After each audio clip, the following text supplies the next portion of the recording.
বাধারঘাট স্থিত ত্রিপুরা স্পোর্টস স্কুলে হোস্টেলে আলিশা দেববর্মা নামে এক ছাত্রীর অস্বাভাবিক মৃত্যুর ঘটনায় বুধবার ওই ছাত্রীর বাড়িতে যান মন্ত্রী রতনলাল নাথ।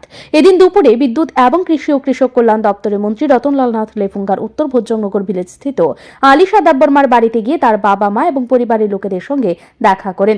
মন্ত্রী দীর্ঘক্ষণ সময় ব্যয় করে পরিবারটির সাথে কথা বলে ঘটনাটি সমস্ত কিছুতে অবগত হন।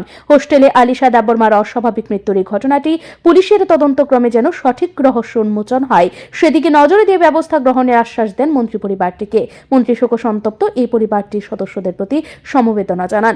পাশাপাশি তিনি বলেন, এই বিষয়ে পশ্চিম মহিলা থানায় মামলা দায়ের করবেন পরিবারের লোকেরা। পুলিশের তদন্তে বেরিয়ে আসতে পারে এই ঘটনার প্রকৃত রহস্য। কালকে রাত্রে খবর পেয়েই আমি এলাকার জনপ্রতিনিধি রুনেল দেববর্মা বা অন্যান্য যারা রণবীর সহ অন্যান্যদের সাথে কথা বলেছি। এটা অত্যন্ত দুঃখজনক ঘটনা, মর্মান্তিক ঘটনা, এবং আজকে ওদের বাড়ি থেকে আমি কথা বলছি। ওনার একমাত্র সন্তান এবং ওনাদের নিজস্ব কোনো সন্তান নেই, এটা পালক সন্তান। পালক সন্তান আরও বেশি তাদের প্রতি স্নেহ মমতা বেড়ে গেছে, বিশেষ করে মেয়েটার মা বাবার। তো এটা আজকে দেখতে এসছি, খবর নিতে এসছি, এবং এটা ওনাদের সন্দেহ এটা শুধুমাত্র নিছক ফাঁসির ঘটনা নয়, এর পিছনে একটা কিছু থাকতে পারে। এটা ফাঁসি দিলে কেন ফাঁসি দিল, কি কারণে ফাঁসি দিল, বা ফাঁসি না হয়ে এমনও তো হতে পারে কেউ মেরে ফেলেছে।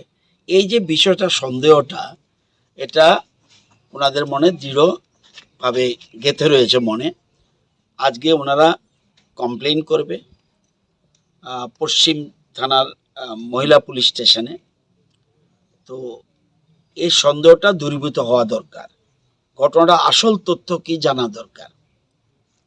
এবং আমাদের সরকার, বিশেষ করে মুখ্যমন্ত্রী মানিক শাহ মহোদয় এবং স্পোর্টস মিনিস্টার, ওনার যথেষ্ট সচেতন মানুষ, আমার বিশ্বাস এটার। মন্ত্রী রতনলাল নাথের সাথে ছিলেন এদিন স্থানীয় এমডিসি তথা টিটিএএডিসির কার্যনির্বাহী সদস্য রুনিয়াল দেববর্মা এবং Lefunga BSC chairman Ranbir Debbarma. Bureau report, Liddhi network.